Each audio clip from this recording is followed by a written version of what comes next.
Picture this: the northern wilderness, the year 1012. Snow presses against the world like a heavy shroud, and the air cuts your lungs with every breath you take. The sky is not black, but a deep iron blue, muffled by clouds that have not seen sunlight for days. The trees creak and bow beneath the frost, their branches etched in silver ice, silent as tombstones. You are walking alone through an endless landscape where even sound seems frozen. Somewhere far away, a wolf howls, not in hunger, but in reverence. You have been told that Christmas is a day of joy, a celebration of light and love, a time for gifts and laughter beneath a glowing tree. But that is the modern story, the gentle one, polished by centuries of comfort. The truth that sleeps beneath it is older, darker, and born from fear. This is not the tale of Bethlehem's holy star. This is the story of Yule, the ancient winter festival carved from frost and fire, where gods and mortals once trembled at the edge of the sun's disappearance. The longest night was not just a date on a calendar. It was a question whispered by frozen lips. Will the light ever return? Before we descend into this frozen history, I want to ask something of you. If you believe these ancient truths and forgotten rituals deserve to be remembered, take a moment to like this story and subscribe. Your support keeps the candle burning against the dark, allowing the old voices to speak once more. Tonight, we will travel north, beyond the maps, beyond the safety of hearth and home. We will trace the origins of the festival now called Christmas. From pagan bonfires to sacred evergreens, from blood offerings to the promise of light reborn. And when we reach the end, we will ask a question the carols never dare. What did our ancestors fear so much that they built entire religions to keep the darkness at bay? Welcome to echoes of the old world. Thousands of winters ago, the world stood still in the grip of midwinter. The solstice marked the moment when the sun sank to its lowest path and night devoured the day. For ancient people, the sky was not a backdrop, but a living thing. The breath of gods, the pulse of fate. When the light waned, terror crept into the human heart. The soil froze, the animals vanished, the storehouses emptied. In that endless cold, the simplest truth of all became sacred. Without the sun, everything dies. To understand Yule, you must understand how fragile survival once was. Imagine a village of wooden houses buried in snow.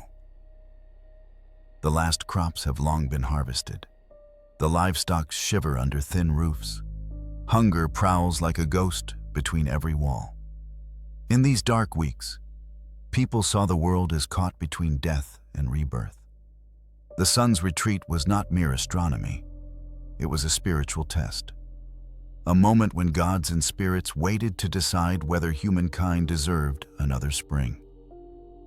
So the people lit their fires, raising flames as messages to the sky. They called it Yule or Jule, the turning of the wheel.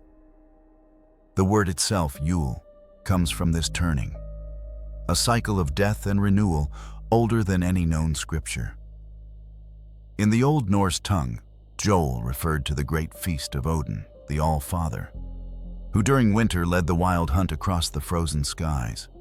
According to legend, travelers who wandered out on Yule's Eve risked being swept away by his ghostly riders, their breath cold as steel, their eyes burning with an unearthly glow. The villagers stayed indoors, whispering charms and burning logs carved with ancient runes. Outside, the night belonged to spirits. The Yule season was not a single night, but a span of many days. When the boundaries between the living and the dead blurred, fires were kept alive throughout the long night to protect the household from wandering souls. It was believed that the dead returned during this period, not in malice, but in seeking warmth and memory. The living left bits of bread or mead by the hearth as offerings. In time, this act of remembrance would twist and evolve into a custom more familiar, leaving out milk and cookies for St. Nicholas. But beneath the modern sweetness was the same ancient impulse to appease the unseen, to show gratitude to forces larger than ourselves. In Scandinavia, the idea of the wild hunt haunted many midwinter tales. Odin rode at its head upon his horse Sleipnir, whose 8 legs thundered across the clouds. To hear those hooves was both a blessing and a curse. Some claimed the hunt swept away the souls of the unworthy. Others believed it fertilized the soil with the dead so that spring might bloom again. Here we glimpse the ancient symmetry at the heart of Yule, that light could not be reborn without descent into darkness, that life was purchased through death. Every feast, every song, every flame held that knowledge. The hearth became the altar of the season. At the center of each home burned the Yule log, chosen carefully and carved with symbols of protection. The oldest families said it must burn for 12 nights without dying, or misfortune would fall. When the log finally turned to ash, a fragment was kept and used to light the next year's fire, a spark of continuity between seasons. That ember was more than superstition. It was memory itself made tangible, proof that even in a world ruled by cold and hunger, the light could endure. For the ancient Norse, Yule also marked the feast of the sun's rebirth. The goddess Sol, who drove her shining chariot across the heavens, was said to give birth to a new sun each year at the solstice. Sacrifices were made, sometimes of animals, sometimes symbolically, to speed this rebirth. The blood of the sacrifice, sacred and warm, was sprinkled upon doorposts and images of the gods. To modern ears, it sounds brutal, but within that world of scarcity and death, this was gratitude made visible, an offering of life back to life itself. Beyond Scandinavia, in the Germanic lands, similar rituals unfolded. The fierce winter was personified in gods of frost and famine, and to overcome them, people gathered in communal feasts. They slaughtered boars, not from cruelty, but necessity, and shared every part of the animal in midwinter banquets that would one day become the lavish Christmas feast. The boar's head, carried to the table with song and ceremony, symbolized the victory of courage over the void. Even the apple, later hung as an ornament on Christmas trees, was once an offering to the spirits of fertility and the returning sun. In these early centuries, religion was not separate from survival. Every gesture had meaning.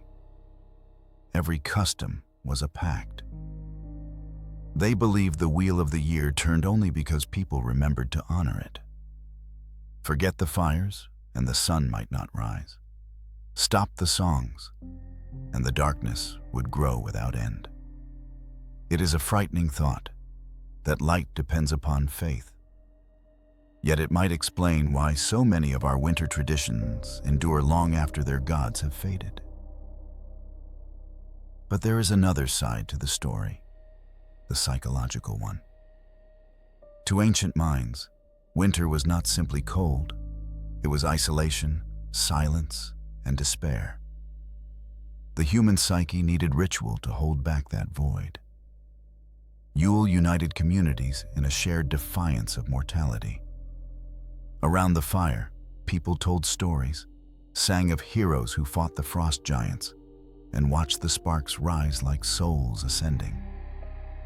This shared act of storytelling bound them to one another and to the memory of their ancestors. We still do the same, though our fires now flicker in electric light rather than flame. There were myths whispered to children to explain why the light disappeared each year. One told of a great wolf chasing the sun across the sky and devouring it at midwinter, only for the sun to be reborn from the ashes days later. Another spoke of the Norns, the weavers of fate, pausing their spinning to decide the length of the coming year. These tales were not entertainment. They were explanations for a mystery beyond their understanding. In the deep cold, myth was survival. Even as centuries passed, Yule remained both a celebration and a warning. The world renewed, but never without cost. In Norse poetry, Yule was often called the time of the dead, a doorway through which life returned, changed. The echoes of those beliefs still hum beneath our modern songs. When we light candles, when we bring green branches into our homes, something ancient stirs. A fragment of that same spell, spoken by ancestors who stared into the same winter dark. By the time Christianity reached Northern Europe, it did not erase Yule but folded it into its own fabric. Priests and kings understood that to conquer the soul of a people, one must first speak their language. They aligned the birth of Christ with the date of the solstice, marking it not as a replacement, but as a continuation, the light returning to the world once more. The people accepted it gladly, for to them, it was proof that the gods still answered, by whatever name. Thus, the pagan wheel kept turning beneath a Christian sky. And yet, even now, the darkness holds. Each winter we string lights, burn candles, gather, feast. Not because we are certain of the coming dawn, but because some part of us still doubts it. The fear is buried deep, but never gone. On the longest night, when cold settles quiet as dust and the moon hangs pale over frost, we are once again those same fragile creatures, waiting for the sun's return. Remember this when you look at the tree glowing softly in your home. Its lights are not merely decoration. They are descendants of the fires lit to keep the void at bay. The gifts, the feasting, the songs, all shadows of ancient prayers once offered to the indifferent sky. The meaning of Yule is not joy without pain, but hope wrestled from the jaws of winter. And as you watch the first light creep over the horizon, you may understand why those who came before us saw in that dawn not just warmth, but salvation itself. Because for them, and perhaps for us, every sunrise remains a miracle bought by faith in the eternal return of the light. Imagine this. It is the depth of midwinter in the lands of the north. The sun has not risen for what feels like an eternity, and the world seems to breathe in silence.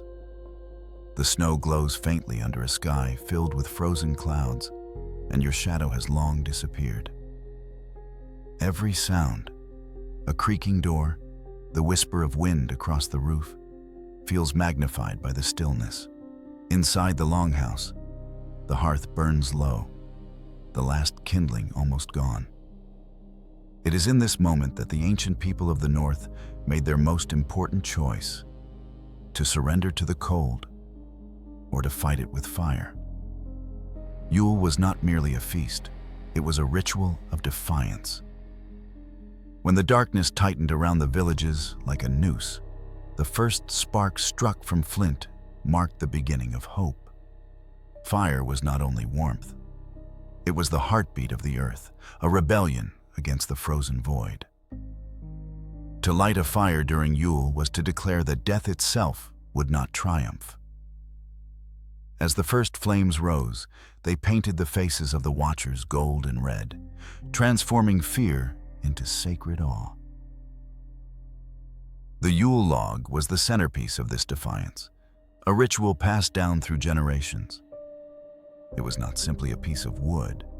It was chosen carefully, often from an oak or ash tree struck by lightning, believed to carry divine power. The selection of the log was accompanied by prayer and silence, as if the villagers approached a sleeping god. When the log was brought into the home, it was greeted, not handled, and anointed with ale, mead, or oil before being placed on the hearth. In that single gesture, the house became a temple. Once lit, the Yule log was destined to burn for many nights, 12 by most counts, each night symbolizing a month of the coming year. The fire was mother and oracle, illuminating the faces of those who sat before it and whispering omens through its cracks and sparks. People read the patterns in the wood as if they were messages from the gods. If the log burned bright and steady, fortune was assured. But if it hissed or split too soon, the fire's language warned of sickness or loss. The crackle of flame was a dialogue between humans and something older than words. Families guarded the Yule fire with reverence, for to let it die before the appointed time was a bad omen. The embers were tended throughout the night, sometimes by the eldest member of the household, who drifted between wakefulness and prayer. When the final ash cooled, a fragment was kept, wrapped in linen and stored carefully to kindle the following year's log. That spark represented continuity, a promise that life, like flame, could be renewed. Through this ritual, entire generations remained bound to one another by a thin glowing thread of memory. Outside, the darkness was alive with storms and spirits. Snow covered the land so thickly it blurred the horizon, erasing the boundary between earth and sky. But within the circle of light, people feasted, sang, and remembered. Their songs were raw, throats roughened by smoke and mead, voices trembling between worship and endurance. Yule songs called down luck, fertility, and the rebirth of the sun, yet at their core, they were laments. They mourned the dying world in order to resurrect it. For the ancients, the fire was not symbolic. It was literal salvation. In the endless night, its warmth kept frostbite away.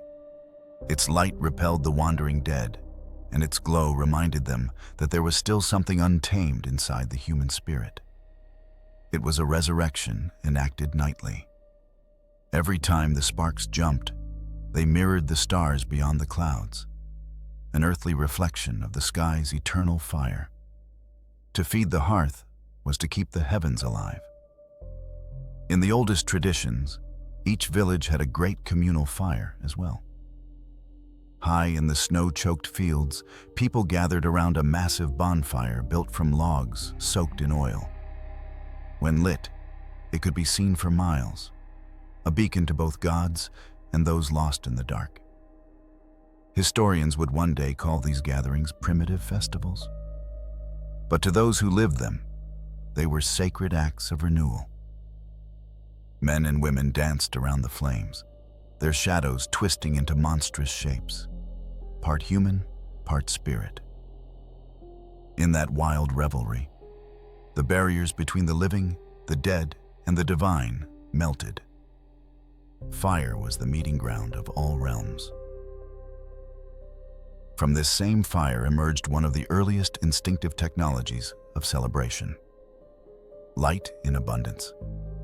Candles were carved from animal tallow and placed on windowsills and doorways, forming glowing constellations across the frozen villages.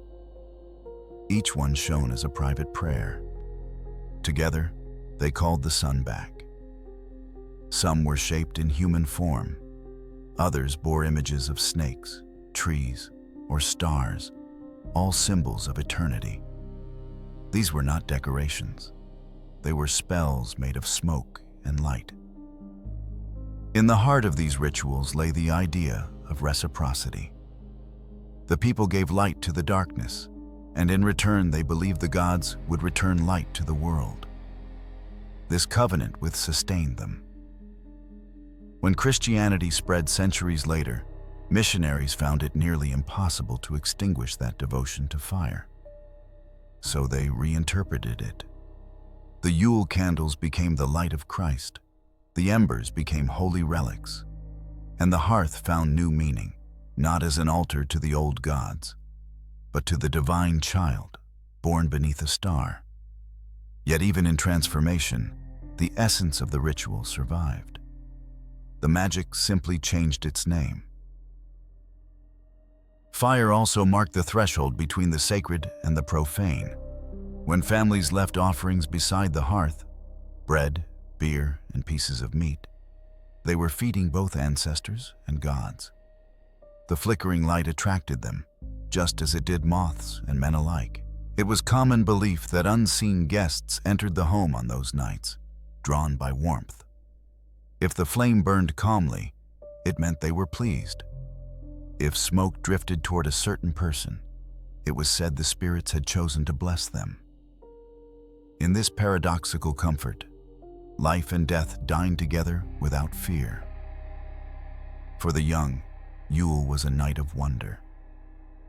They would sit near the fire and hear stories of sons swallowed by beasts, heroes who brought back the dawn, and gods who wrestled serpents at the edge of the world. In those tales, fire was always the gift of the divine, stolen from the realms of the gods and given to humankind. Each spark in the hearth carried that mythic weight. Light is rebellion, heat is mercy. The more you watch it, the more you understand that flame is never still. It dances because it remembers its freedom. But there was danger too. A fire that gave life could also destroy. Hence the rituals of respect, the careful tending, the whispered prayers before extinction. Households would never discard ashes carelessly. They buried them in the earth or scattered them under orchards to ensure fertile soil. The remains of flame became a promise that warmth would turn to growth. Out of destruction came creation, again and again. To live in such a cycle was to embrace the truth that nothing is ever lost, only transformed. In some parts of the north, the Yule log rituals merged with earlier fertility ceremonies. Women would touch the smoldering embers for luck in childbirth, while farmers drove cattle near the warmth to protect them from disease. The flame, unlike any carved idol, was considered incorruptible. It could purify what was corrupted, illuminate what was hidden. Even now, we carry this echo when we light our candles against the dark. We believe in the illusion that flame brings safety, though we know it also devours. That contradiction is what made it holy.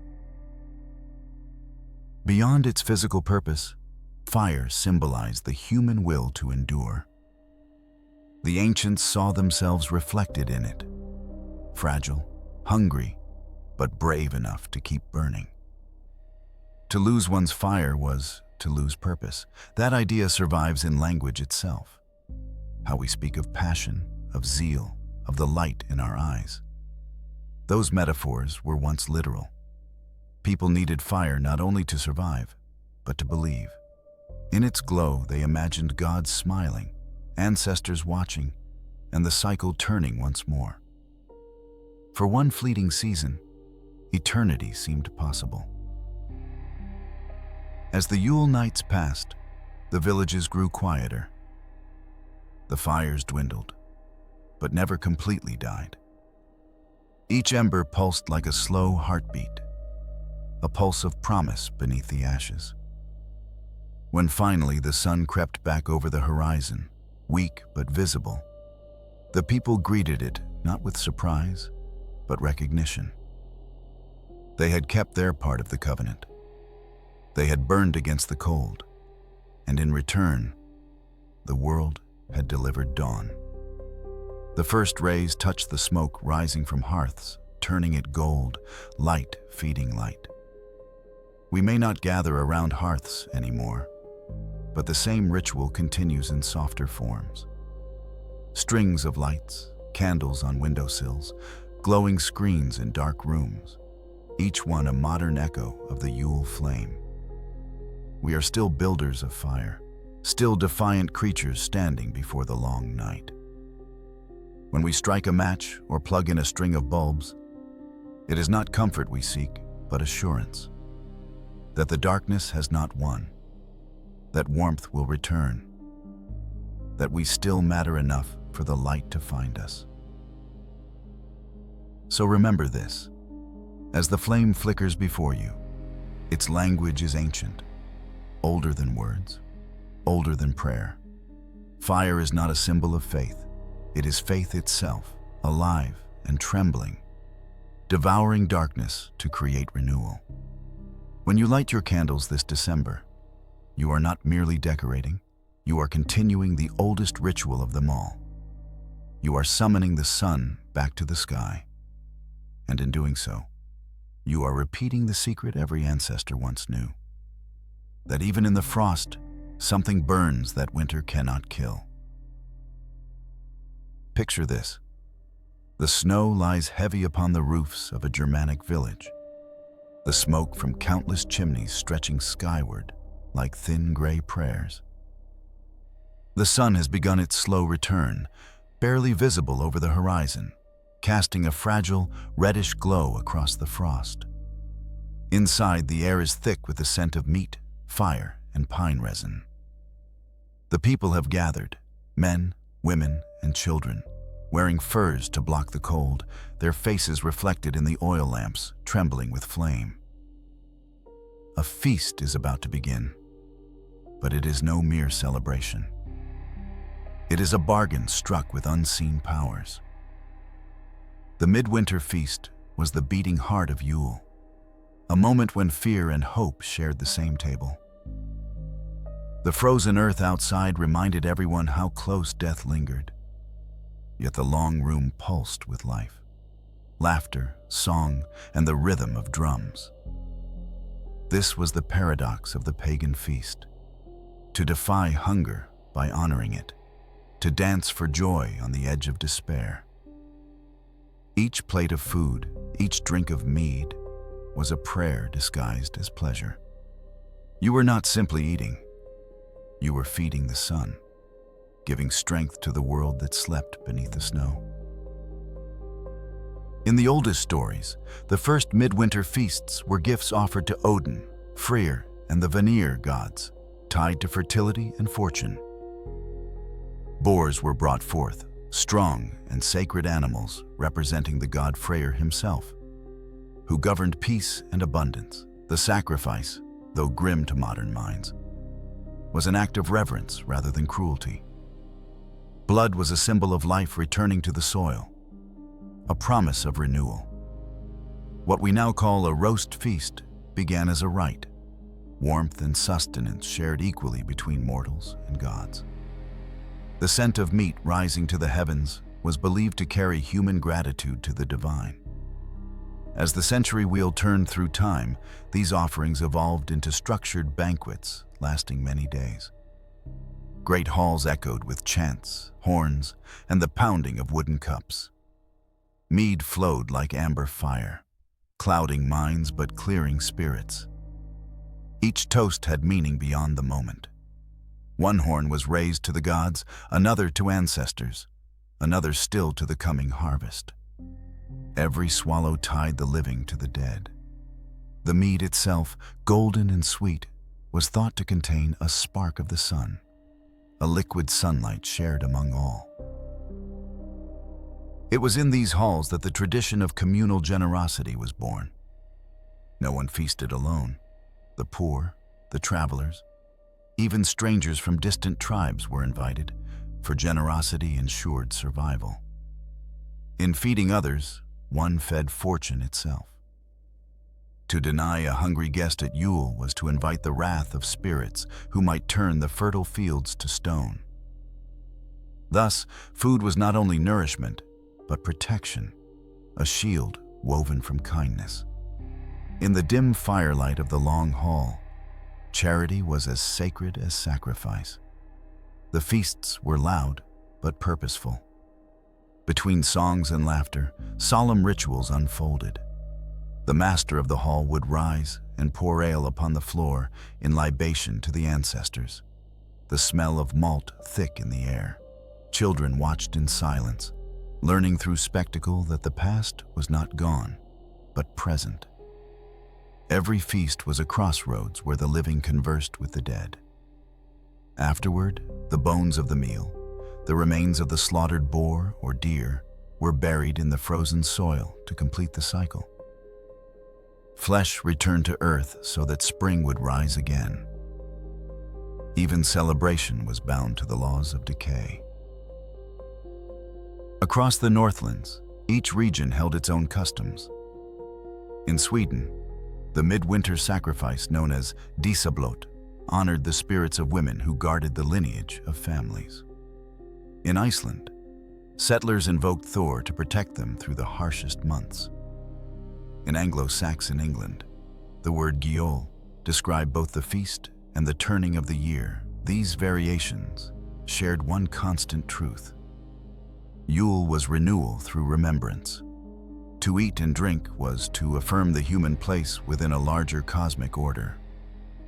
The Great Boar Feast, later echoed in the Christian tradition as the Christmas ham, bore the deepest symbolism. Before the sacrifice, warriors laid their hands upon the animal's bristles, swearing oaths of courage and loyalty upon Freyr's sacred creature. When the beast was slain and roasted, each slice carried the weight of those vows. Eating of it bound all participants to their word. The feast became a moral covenant, a ritual of honor reinforced by appetite. Even now, echoes of this survive whenever families gather around a holiday table and swear, in jest or sincerity, to do better than before. Yule was more than consumption. It was transformation. In the feast, people stepped outside their ordinary selves. The poorest could sit beside a king, the tired beside the strong. Roles blurred, laughter covered sorrows, and for a few nights, the world turned upside down. This was a chaos sanctioned by sacred law. In surrendering to excess, communities exercised fear. The loudness, the drunken unity, the firelight dancing over eyes half mad with fatigue. It was catharsis disguised as celebration. There was another purpose to the rite that modern observers often forget: to welcome the spirits of the departed. Chairs were left empty at the feast, bowls half filled, as invitations to ancestors and household wights to join.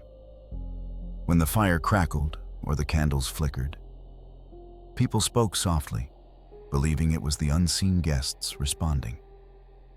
Yule was not just about family and flesh, but family and memory.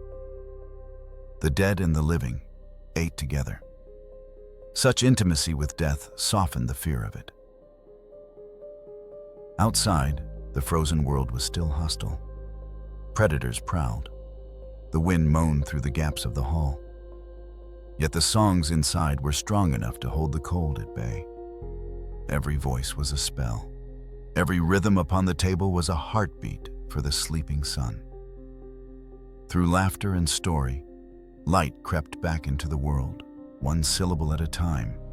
The feast was endurance, expressed as joy. One of the oldest hymns sung during Yule spoke not of victory, but of balance. It told how the darkness must be fed before the light can return. To feast was to give the shadow its due, so that dawn might bloom unopposed. The people of that age believed harmony was purchased through offering, and moderation was meaningless in the face of cosmic cycles. If the night was endless, then the feast had to be louder than the void. That belief forged traditions that would outlive empires. In later centuries, when Christianity merged with these customs, many of the feasting elements remained intact. The church could not ban celebration entirely. To do so was to risk rebellion. Instead, the clergy reinterpreted the excess as expressions of divine joy. The Holy Mass replaced the toasting horn. The breaking of bread gained new sanctity. The boar became the lamb, the pagan oaths transfigured into prayers. But the pattern, the gathering, the warmth, the abundance, stayed untouched. Humanity refused to let go of its oldest medicine, shared fire and food. By the time medieval Europe rose, Yule's feast had become a shimmering hybrid of pagan spirit and Christian dogma. Lords threw grand banquets not only to display wealth, but to recall the sacred duty of generosity. Peasants lit candles, carried sprigs of evergreen or mistletoe, and sang through the villages much as tribes once had around the fire. The echo of the old gods was muffled, but not silenced. It resonated beneath the organ music and the church bells. In truth, the concept of feasting itself holds a universal paradox. It celebrates life while acknowledging its impermanence. The abundance upon the table is always temporary, a fragile triumph over scarcity.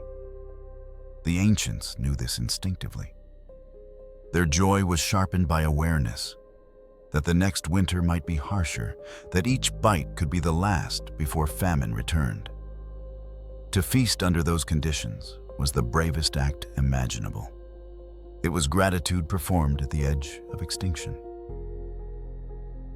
Consider the sound of the hall, the rhythmic drumming of goblets upon the long tables, the rise and fall of voices chanting thanks to Freyr, to Thor, to the unseen gods of seed and snow.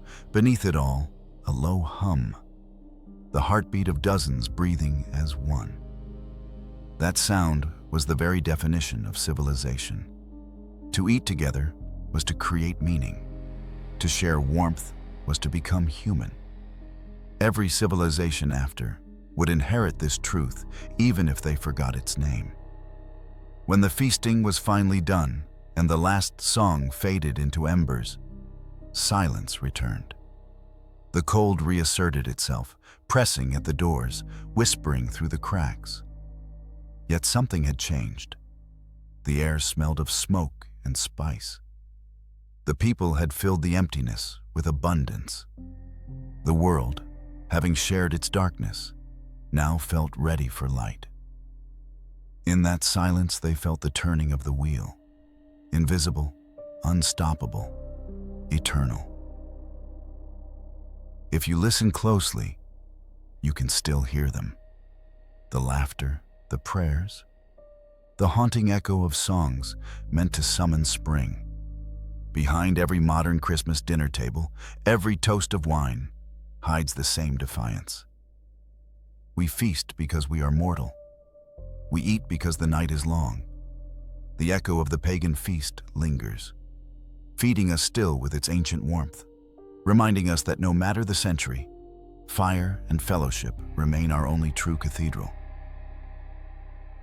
Picture this: a northern forest, deep and silent beneath its cloak of snow.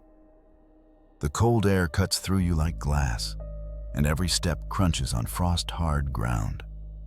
Around you, the trees stand tall, skeletal except for one, the evergreen.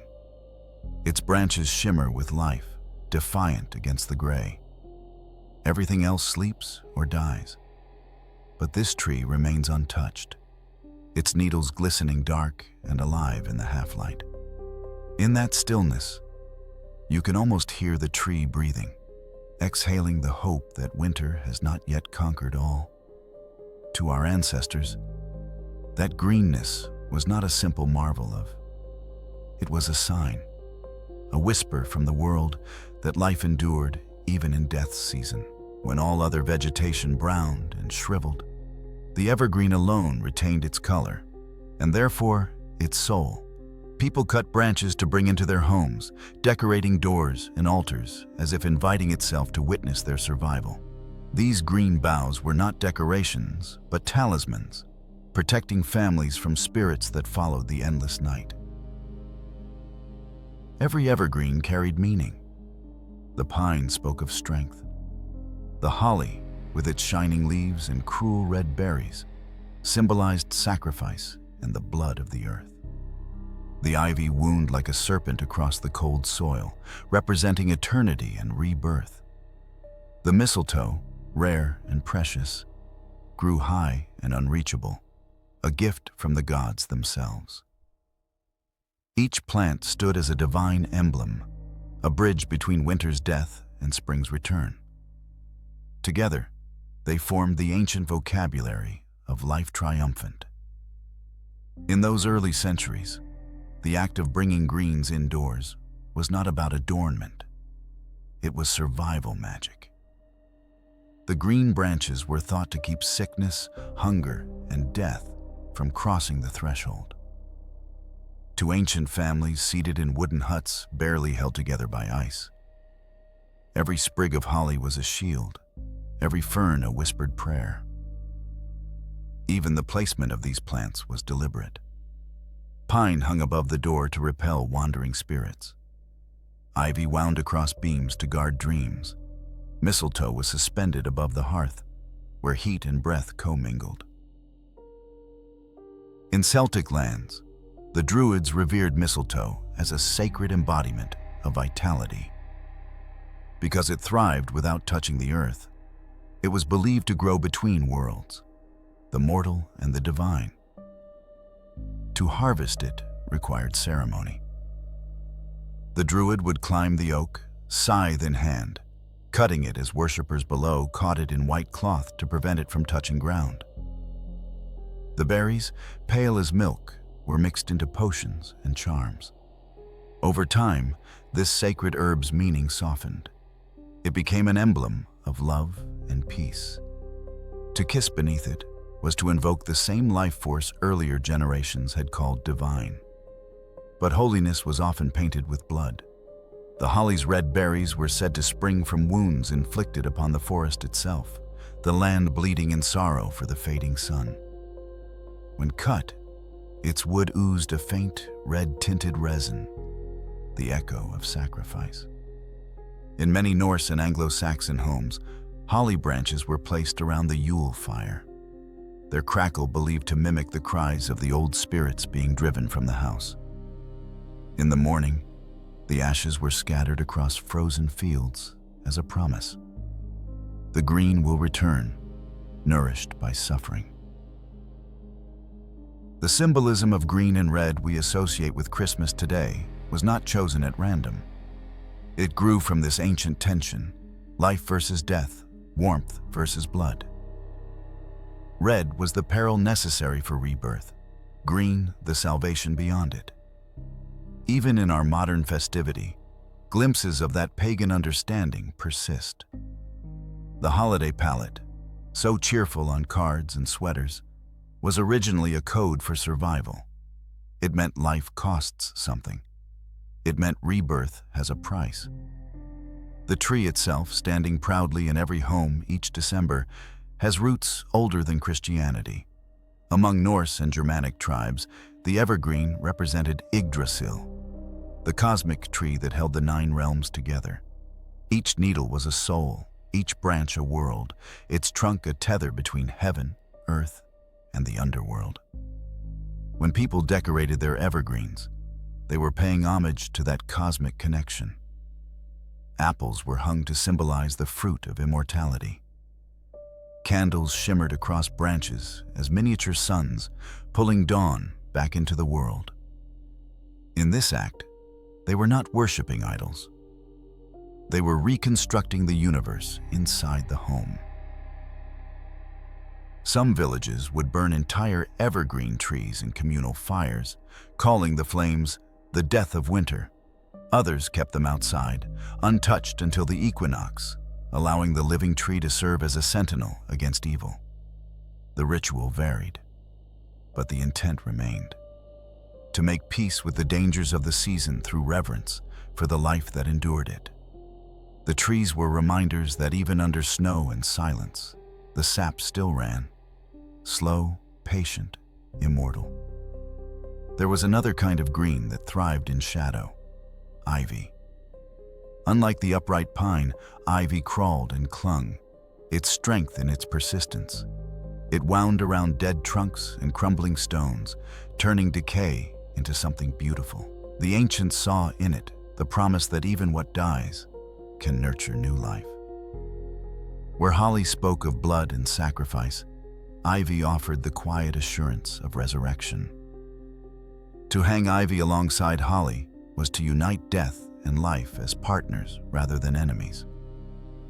Their contrasting leaves, sharp and smooth, bitter and tender, mirrored the balance of the world itself.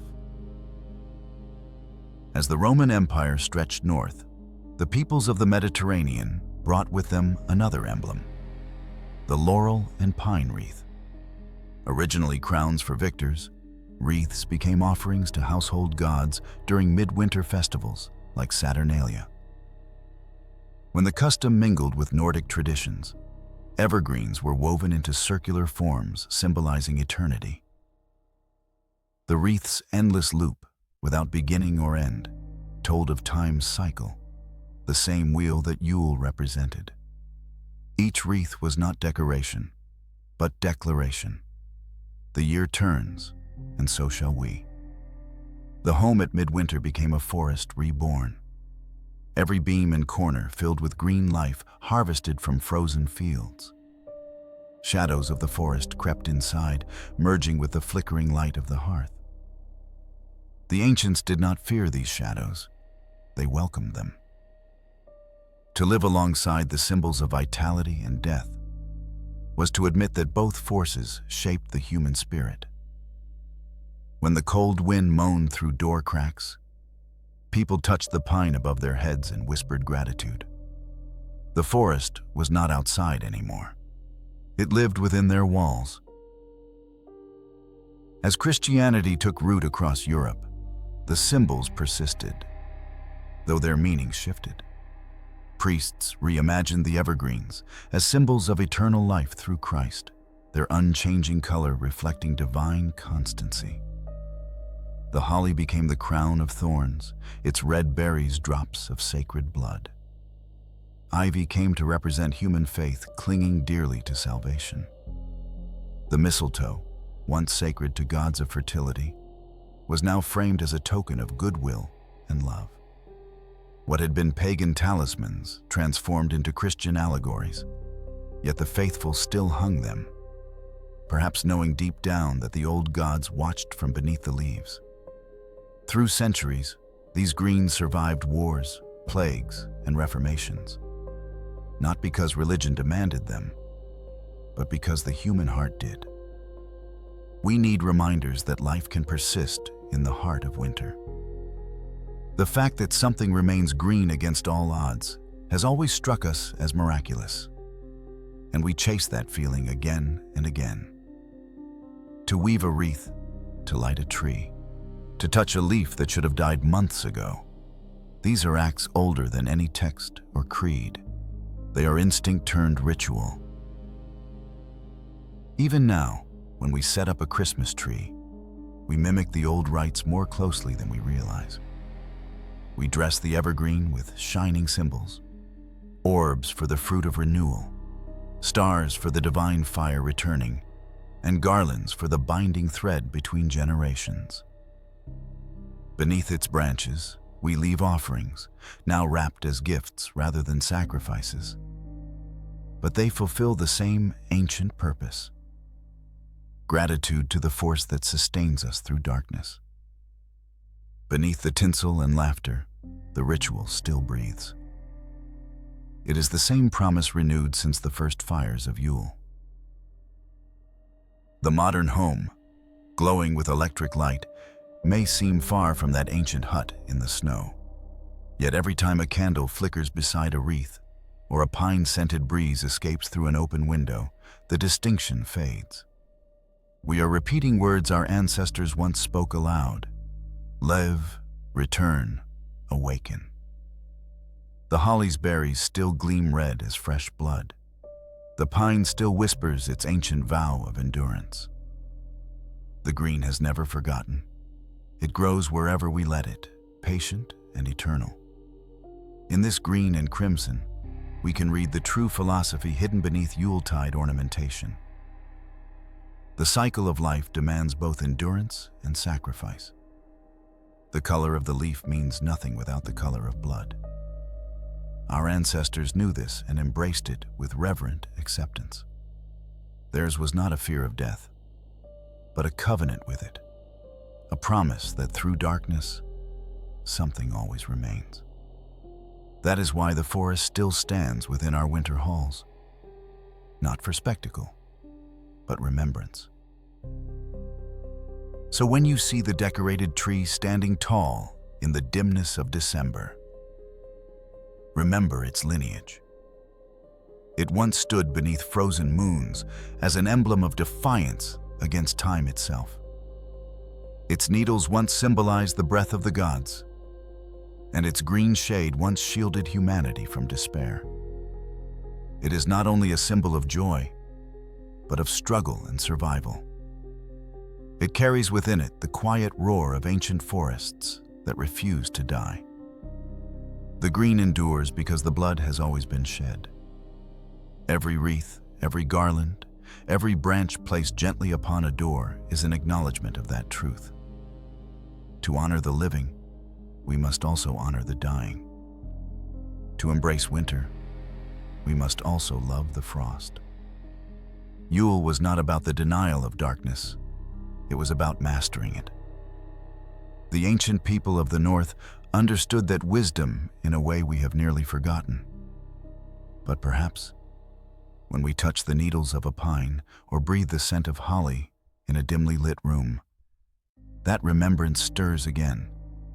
Like sap rising beneath bark, it whispers, "The sun will return, and so will you." Picture this: the turn of the first millennium, somewhere in the frost-bitten highlands of Europe. A church bell tolls through the snow, its sound muffled by distance, mingling with the smell of pine smoke rising from a nearby village. Beneath the shadow of a newly built chapel, small fires burn on cottage hearths. Old fires, lit in the way they always had been. The hymns inside the church ring out in Latin, but outside, in the dark beyond those walls, something older still hums beneath the wind.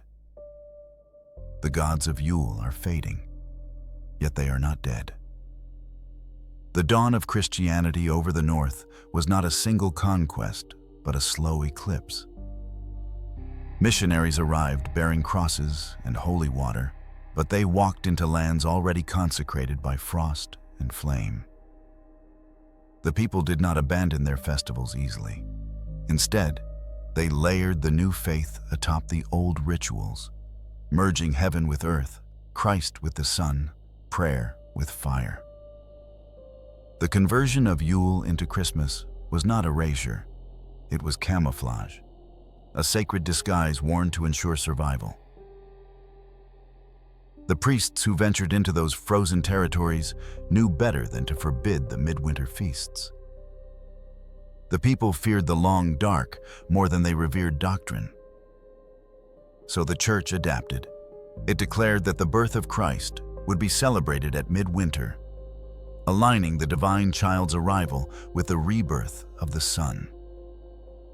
The strategy was subtle, yet brilliant. Rather than destroy the pagan feast, it baptized it, turning Yule's hope for renewal into a Christian miracle. The fire of the solstice became the light of Bethlehem. Many of the old customs continued untouched, their meaning softened, but never lost. The Yule log, once burnt to honor the gods and guarantee sunlight's return, was reinterpreted as a symbol of Christ, the eternal light that cannot be extinguished by sin or death. Evergreen branches once placed toward spirits were now blessed as signs of everlasting life. The feast of survival turned into a feast of salvation. The language changed, but the actions remained the same. The candle still burned, only under a different name. For centuries, this blending produced a strange equilibrium.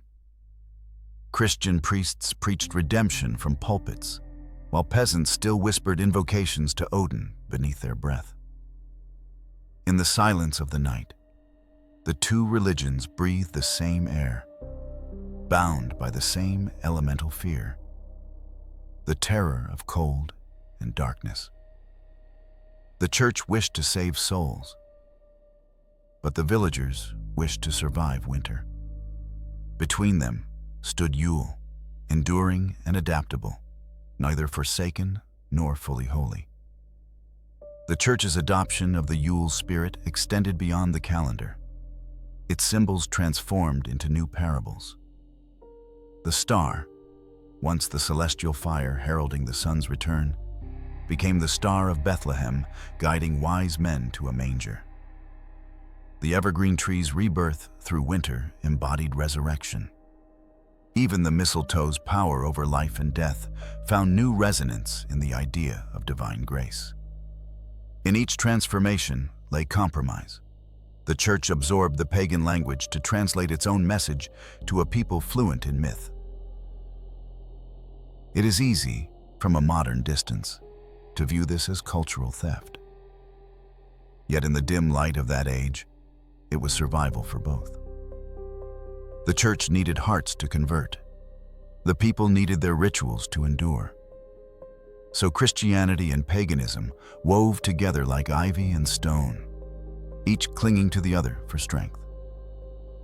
The feast remained. The prayers changed. The symbols endured.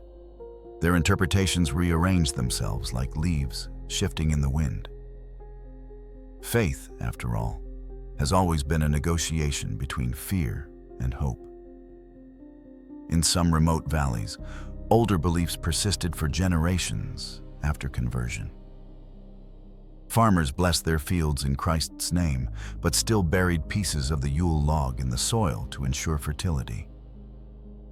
Mothers sang carols about the virgin birth, but laced them with the rhythm of ancient chants. The transformation was less revolution than evolution. Christianity absorbed Yule precisely because Yule contained truths too powerful to suppress. The cycles of death and rebirth, light and shadow, that exist beneath every creed. By the Renaissance, the tensions between old and new faiths blurred completely. Artists painted nativity scenes aglow with golden light that echoed the Yule fires of earlier centuries. The divine child held in Mary's arms became the living spark of the returning sun, though few realized they were looking at the same symbol reborn. Pagan reverence took a new form, divine mystery wrapped in gentler myth. The Christian world had not conquered Yule. It had become its latest expression. What emerged from this fusion was an enduring paradox. Christmas, that most sacred Christian celebration, pulses with pagan heartbeats. Its lights, its feasts, its evergreens and gifts all flow from the Yule wellspring that refused to die. Yet this is not blasphemy, but testimony. Humanity will always reinterpret the sacred through the lens of survival and hope. We build meaning from what keeps us alive. For the villagers of the north, that meant the sun. For Christians, it meant the sun. The difference is pronunciation, not essence. And so the Christian veil remains, thin, luminous, veined with ancient roots. Behind every carol lies an echo of a drumbeat from the long night. Behind every prayer, a whisper to older gods whose names have faded to silence. Yet this blending does not diminish faith. It deepens it. It reminds us that belief, like the seasons, evolves but never ends. The candle burns anew each year, fed by wax from centuries past. That is the true miracle of Christmas, that from the ashes of Yule, the light continues to rise. When we step into December's chill, string lights along our walls, or sing of joy to the world, we are wearing the remnants of that veil. But if we listen closely, beneath the hymns and bells, a different rhythm still plays, the heartbeat of fire, frost, and human endurance. The Christian story and the pagan myth are not enemies. They are reflections in the same frozen pond, each waiting for dawn. The veil between them glows softly, and through it, we can see what humanity has always worshipped: the return of light to a darkened world. Picture this. The solstice night has ended. The first pale line of dawn splits the horizon, and you stand before the dying embers of the Yule fire. The snow reflects the weak sunlight in a shimmer that almost blinds you after so much darkness. The air tastes of smoke and pine, warmed faintly by the last breath of the flame. For a long moment, it feels as though time itself is exhaling, the world unfreezing, the sky finally remembering its promise. The people who once lit those fires believed that dawn was not a certainty, but a victory. Each year, they faced a test, not just of endurance, but of faith. To wake after the longest night was to be reborn alongside the sun. The fire outside and the fire within shared the same fragile truth. Light survives only because we choose to keep it alive. When the first rays touched the ash, hearts lifted, and silence broke into song. For the ancient world, survival meant reverence. Yule was never simply celebration. It was renewal through remembrance. In those first faint mornings after the feast, people gathered outside their homes, facing east. They lifted torches, candles, or even handfuls of glowing coal toward the horizon, offering fire back to the sky. It was gratitude shaped by exhaustion. The sun had returned, but it demanded acknowledgement. No light remained eternal unless humans guarded it. The dawn that followed carried the smell of burnt wood and mead, faint but sweet. The villages, once tense and shadowed, began to stir again. Children scattered through the frost, chasing the rising glow, while their elders stood still, remembering those who had not lived to see it. The return of light was not merely relief, it was a memorial. Every flame relit another's absence. The celebration burned with both joy and grief, as if the living carried the torch for the dead.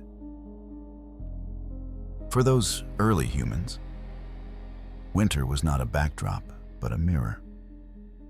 They saw in the sun's retreat their own mortality, their own cycle of loss and return. Fire became both symbol and teacher. It devoured and gave, destroyed and renewed, speaking in a tongue older than prayer. The light that never died was not an external miracle, but an inward one, the refusal to surrender to the frost, even when everything seemed lost.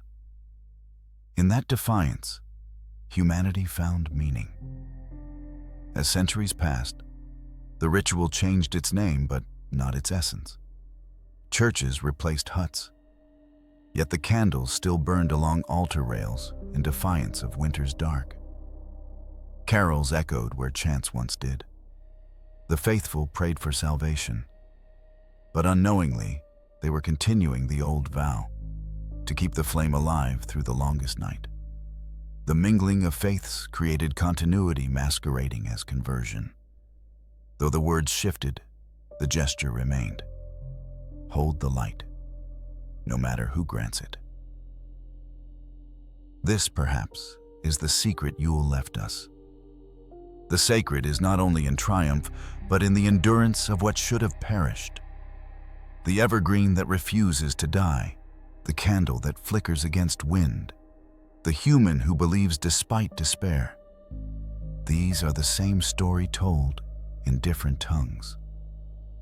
When the fire burned in the ancient halls, it was not magic alone that kept it alive.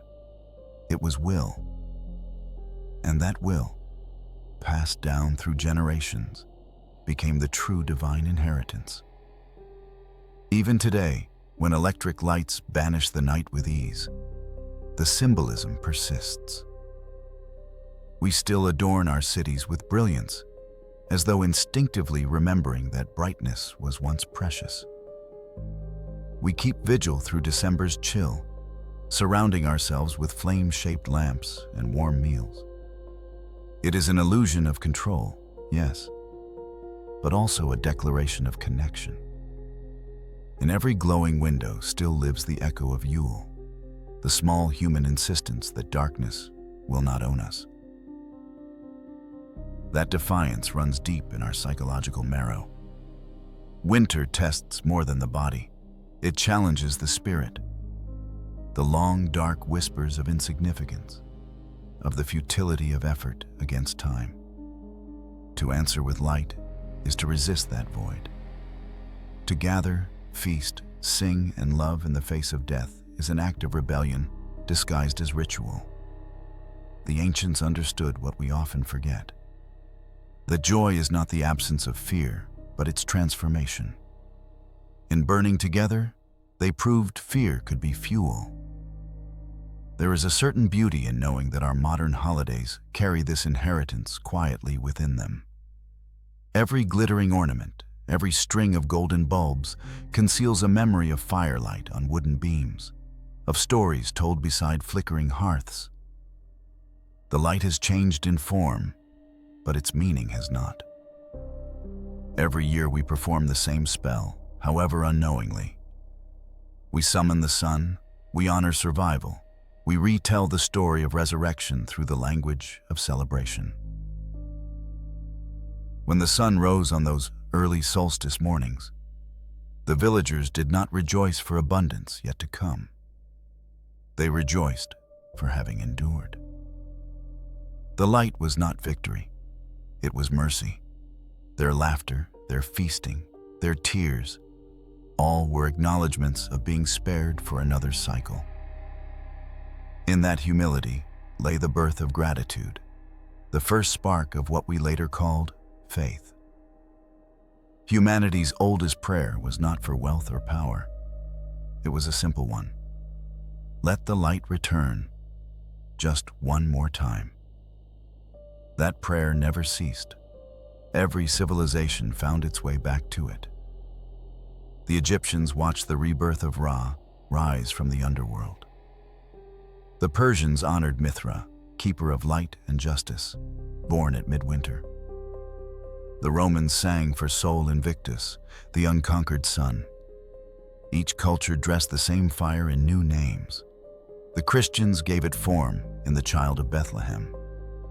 Yet at their core, each spoke to the same yearning, that life endures through seasons of death, that hope is stronger than cold. And so the light persisted, flickering through myth and time. The face of gods changed, empires rose and fell. But the fire did not fade. Across continents and centuries, humans repeated the vow each winter, to remember, to rebuild, to heal. It was not an accident that humanity's grandest candles were lit at its darkest hours. Our species built its meaning from that pattern. The cosmos extinguishes and reignites us endlessly. In each cycle we call it sacred. What survives of Yule today is more than ritual. It is philosophy. It urges us to see continuity where we imagine endings. To understand that the world's cold cannot kill warmth completely, that despair cannot silence song. The ancients encased this lesson in evergreen and flame because they knew symbols outlive empires. When we hang garlands or light fires, we are teaching ourselves again what they already knew. To be mortal is to be cyclical, to die and return endlessly. Darkness still claims its dominion each year, though we seldom feel its grip as sharply. Yet even with electric suns at our command, our spirits still understand the rhythm of withdrawal and return. Depression, loss, silence, they are the inner solstices of the human soul. When we emerge from them, blinking at the daylight, we are enacting the same myth as our ancestors. Each personal winter holds its own Yule fire waiting to be rekindled. This fire is not salvation granted from the heavens. It is the spark within all things born to resist oblivion. We see it in the mother feeding a child, the stranger offering kindness, the artist carving light from silence. These gestures are sacred because they recreate the first act of Yule, the choice to kindle warmth in a cold world. No matter how far we drift from the old gods, that power remains inside us. The divine was never only above, it was always within. Perhaps that is the quiet message hidden at the heart of every glowing December night. The light that never died is not in the sky or on the altar, but in every hand that tends a flame. We inherit not just tradition, but responsibility. To keep the candle burning, literally and metaphorically, is our covenant with those who came before. The fires they kindled still burn through us, through every act of patience, compassion, and creativity that pierces our daily dark. So as another year closes, listen to the hum beneath the carols, the trembling silence between bells. It is the same silence from the dawn of time, the breathless moment between death and rebirth. Close your eyes and feel it. That soft, defiant warmth that refuses extinction. Call it Yule. Call it Christmas. Call it simply being alive. It is the light that never died, and it waits for you to keep it alive. If you found meaning in this journey through shadows and memory, take a moment to let it linger. If you believe the oldest truths still matter, that light endures through darkness, then you are part of the same lineage that reached back 1,000 winters. Like them, you are a keeper of the flame. Until next time, keep the candle burning. This has been Echoes of the Old World.